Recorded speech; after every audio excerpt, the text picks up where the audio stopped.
Good evening. Going to talk about endurance.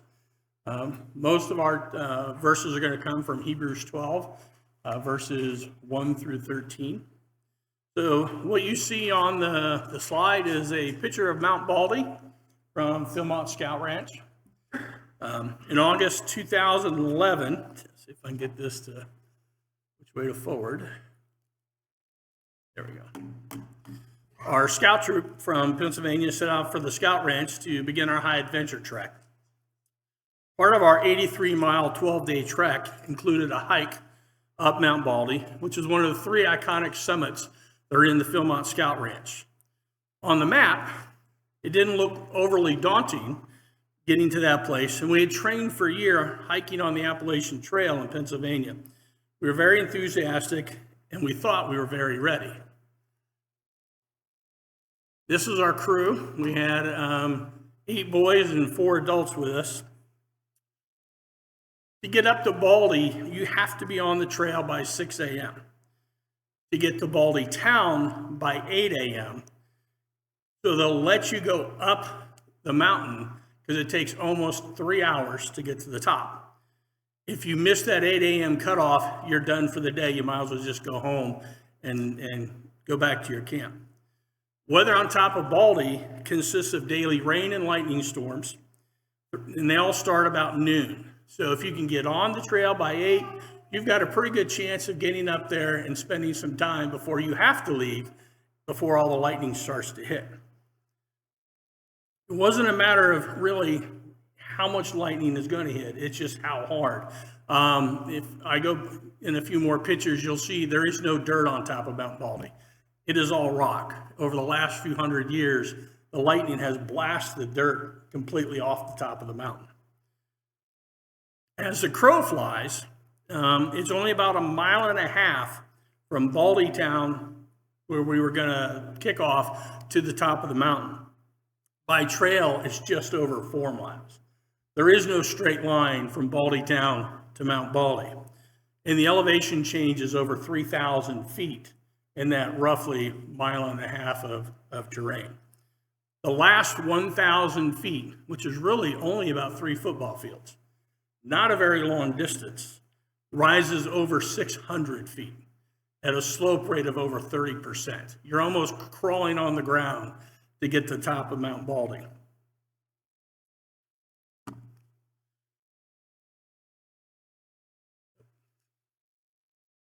Get the slide to change. That way. Oh, that works. It wants to work. Oh. You know when I cut it off, you can't see the top of Baldy in there. That's the problem. So we were actually a pretty eager group at 6 a.m. when we started out that early in the morning. That day was not about being fast. It was about being steady. We didn't need to be the first on the top of the summit, but we needed to push through to get to and gain the top of the summit. We had to make sure we kept a pace that we summited on time and then got off before the weather came in. Very much like our Christian journey, this is not a sprint. It is a very long race. It's a marathon. Our goal is not to be done by 6 p.m. or by 8 a.m. We have a very long journey, and the goal is just to keep on pace and keep striving. We need to be focused on what is our goal. What prize are we striving for? What obstacles will we face during our trek through this life that we need to overcome? And is getting to the top the end of the race? In Hebrews 12:1, the Hebrew writer states, "Therefore, since we are surrounded by such a great cloud of witnesses, let us throw off everything that hinders and the sin that easily entangles. Let us run with perseverance the race marked out for us." So as you can see in this picture, it's a better one. There's no dirt in the top 800 feet of that mountain, and it's at 12,000 feet.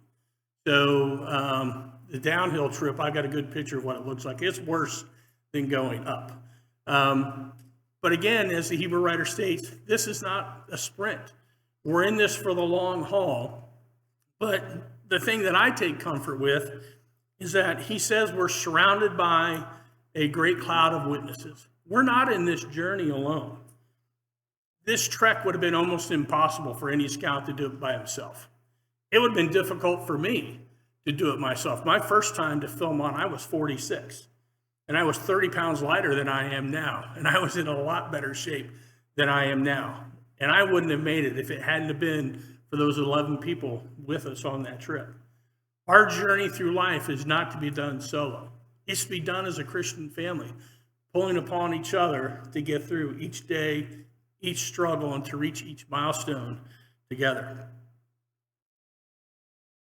Part of what we must do is make a decision to remove the parts of our lives that hold us back and become barriers to us finishing. Some of these we must do on our own, and some of these we can do with friends and family to help us and support us. But this isn't a one-time occurrence. We have many summits in our lives. We'll have many descents. This isn't a once and done kind of thing. This is a journey which is meant to take and consume a lot of time. We must be diligent in our discipline, and we must stay focused. We must train daily to stay strong and vigilant. What does your training regime look like daily? Are you praying? Are you reading the Word of God?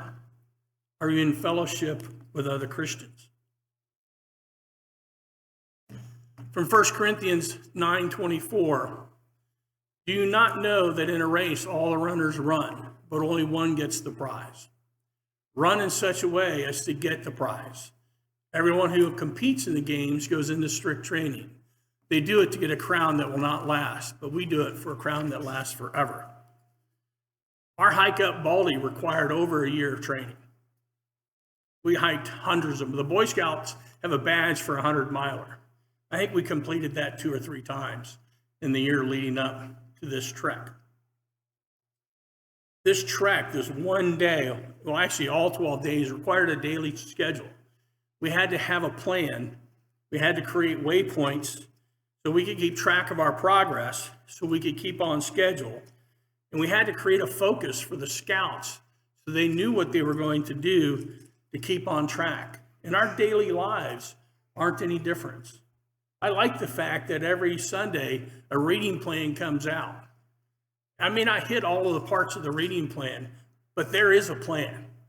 And if I can get through most of that plan, if I can stay on track, that helps me in my daily training. It helps me in my regime to stay strong. You never know what's going to hit you in the scriptures that you're reading. You can read it 10, 15 times, and every time you gain a little bit of difference from it.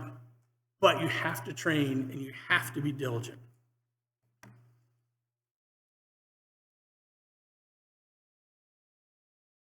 Continuing on in Hebrews 12. Fixing our eyes on Jesus, the pioneer and perfecter of our faith. For the joy set before him, he endured the cross, scorning its shame, and sat down at the right hand of the throne of God. Consider him who endured such opposition for sinners, that you will not grow weary and lose heart. In your struggle against sin, you have not yet resisted to the point of shedding your blood. The Hebrew writer knows that we need the same for our daily lives. By knowing our focus, we can stay on the path to finish the race.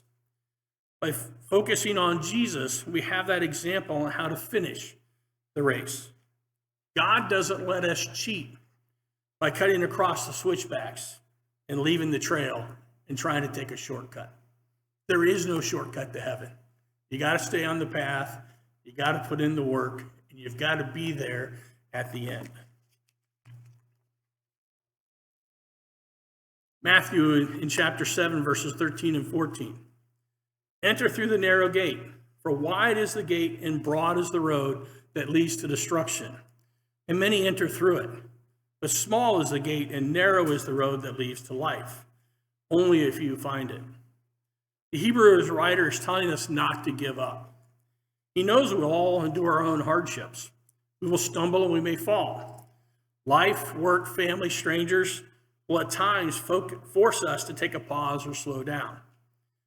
Things beyond our control and within our control will impact our race. If we give in to temptation, we move further away from God and make our path harder to walk. The more we stray, the harder it is to get back and stay aligned. We struggled with this with the scouts. As adult leaders, you're not allowed to step in until there's an emergency. And somebody missing a turn and taking an extra 5 miles to get to camp is not an emergency. Both treks we went on, we did that. And it's tough at the end of a 10-mile hike to realize you've got another 5 miles to go because somebody took a right instead of a left. They weren't listening to directions. So, but where we gain strength during that time is by leaning on others. Again, the fact that we're surrounded by a cloud of witnesses, we couldn't yell at the boys because they made a simple mistake. It's tough. If you've never read a map, it can be very difficult when it's all mountains and you can't see your waypoints. You can't find your key things to orient and go in the right direction. You just have to be patient and put one foot in front of the other and just keep on walking and not give up. But by being in that group with those witnesses, we were able to encourage the people that were in charge. Every day, 2 scouts got the lead. We rotated every day. And we had to make sure that those scouts weren't punished by their peers for adding 5 miles to the end of their day. It's an honest mistake. The same group made it again in the same place 5 years later. And so, but as leaders, as Christians, we have to support. We have to jump in there and tell them it's okay. That's part of our journey. Stuff happens. You just got to keep on moving.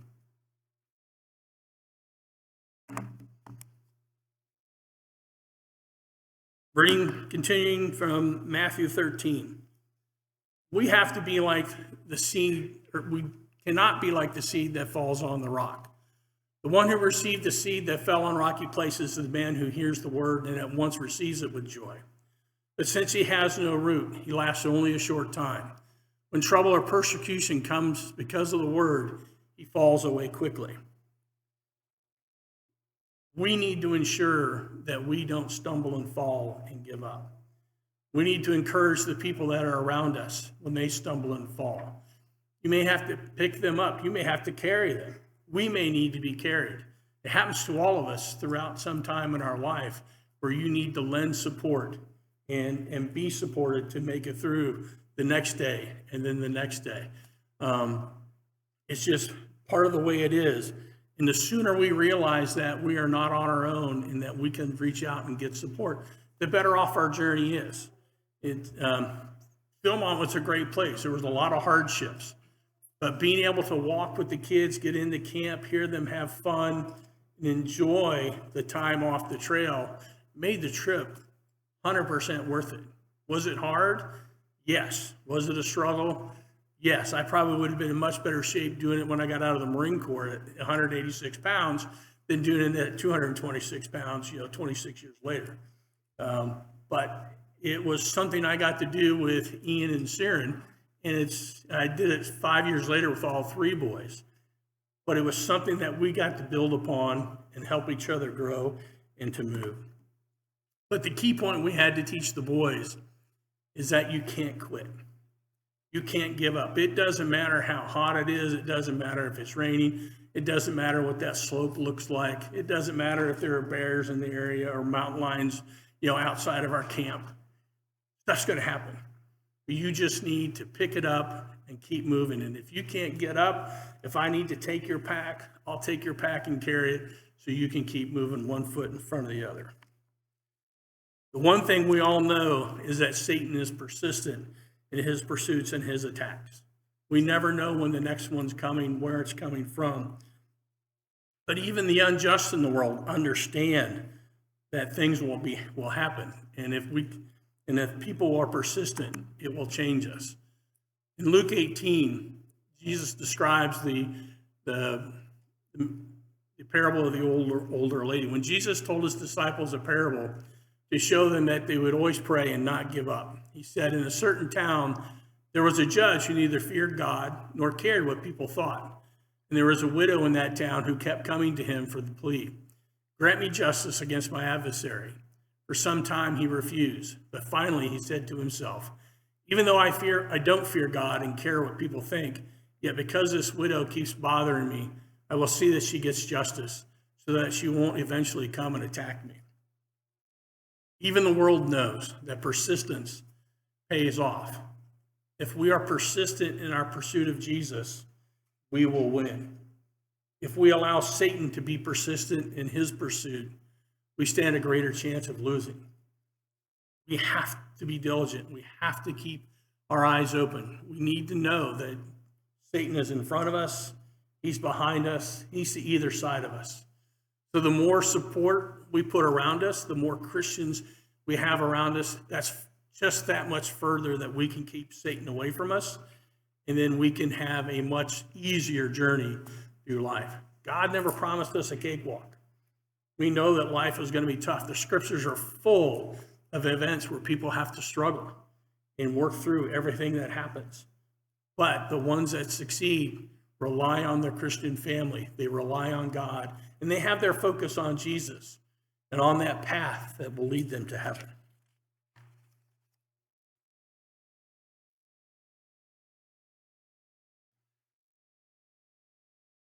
The writer doesn't say that the race will be easy, even though we train. He clearly knows that we will struggle, and as we struggle, we must never lose sight of why we endure hardships. The road to heaven is not as the crow flies. It is often winding, littered with potholes, and definitely needs to be repaved. And we must keep our focus on the road ahead and not the road behind.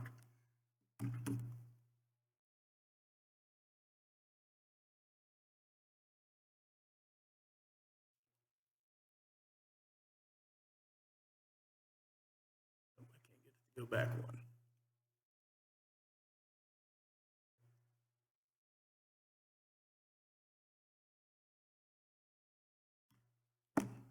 Continuing on in verse 5 and 6. Have you completely forgotten the word of encouragement that addresses you as a father addresses his son? It says, my son, do not make light of the Lord's discipline, and do not lose heart when he rebukes you, because the Lord disciplines the one he loves, and he chastens everyone he accepts as his son. Too often the world expects a God that is all loving and only kind.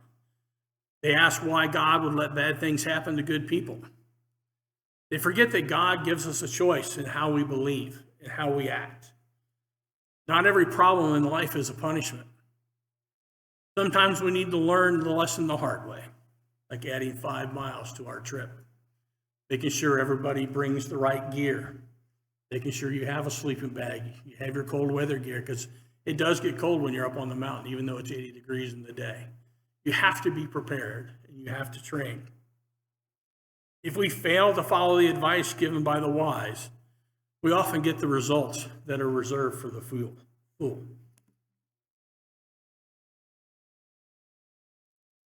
Endure hardship as discipline. God is treating you as his children, for what children are not disciplined by their father? If you are not disciplined, and everyone undergoes discipline, then you are not legitimate, true sons and daughters at all. Moreover, we have all had human fathers who disciplined us, and we have respected them for it. How much more should we submit to the Father of spirits and live? They disciplined us for little, while as they thought best, but God disciplines us for our good, in order that we may share in his holiness. We must be aware that our struggles are meant to strengthen us. We are to learn and grow from our experiences in the hope that we don't repeat the same mistakes. By growing, we can support others by being part of that great cloud of witnesses. During our practice hikes on the trail, we trained and tested the scouts on many skills they'd need for Philmont. They had to learn how to read a map, create a trail plan, cook and camp with the bare necessities, because they only had the resources in their pack, their collective knowledge of scout skills to make it through the trek. We needed them to learn to rely on each other, because as adult leaders, we're not supposed to step in, I guess, unless it's a true emergency. Each of our journeys will have elements that are harder.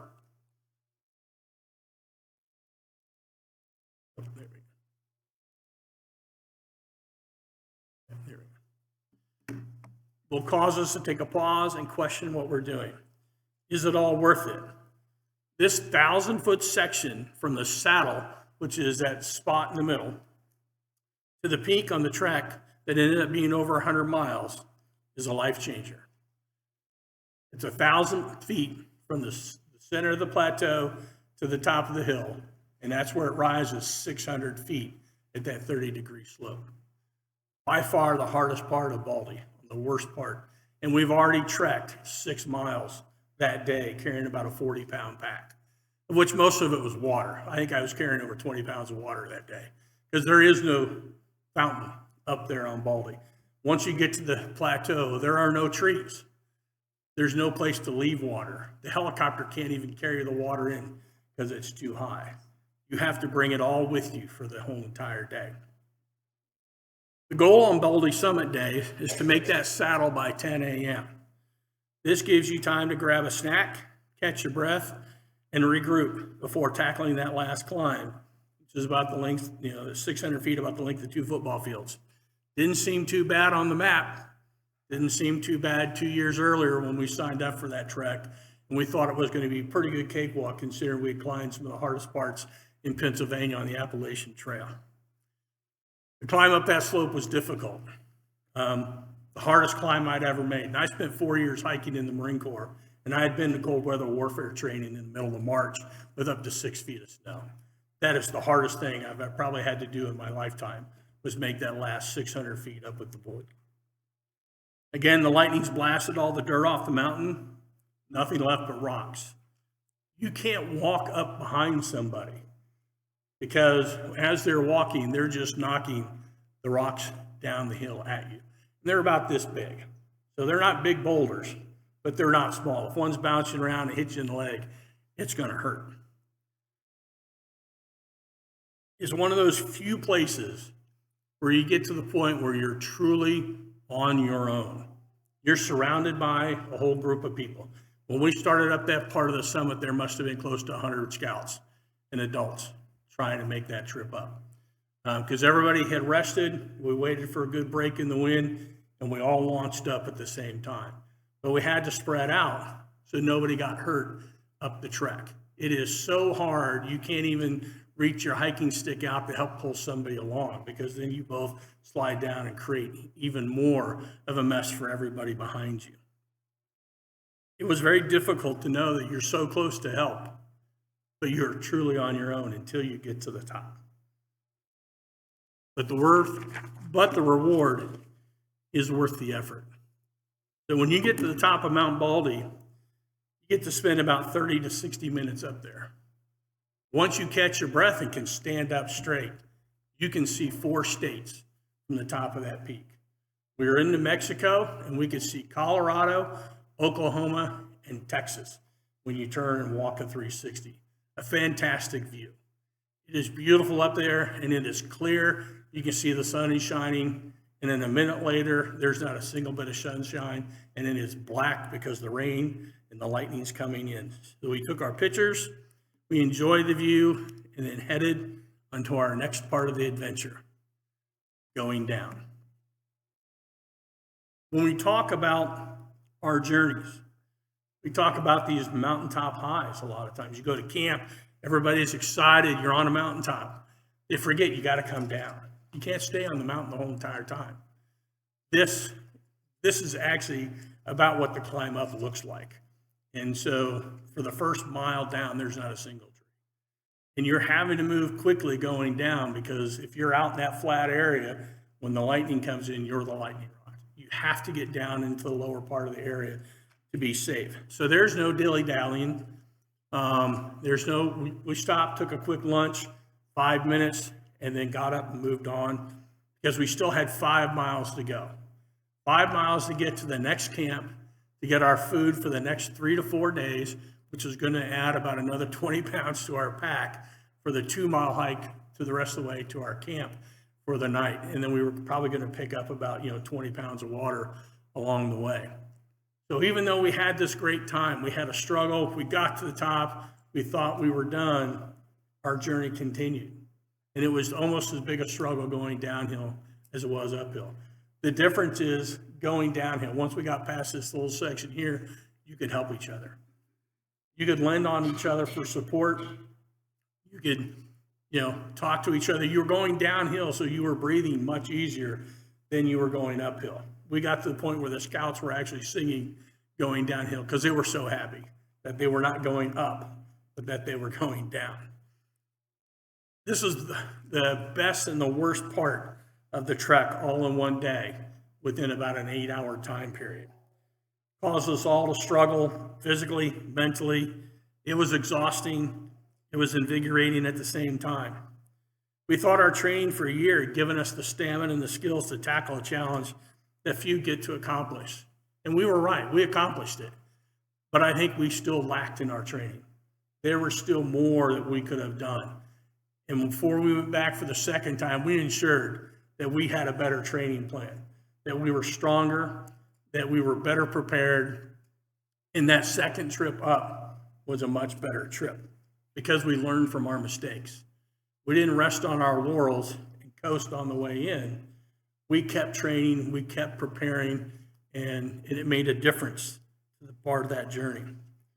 Our life is very much like this, a day in Philmont. We strive and we struggle to get to the point where we can say we did it, but our journey isn't complete. We still need to finish each day.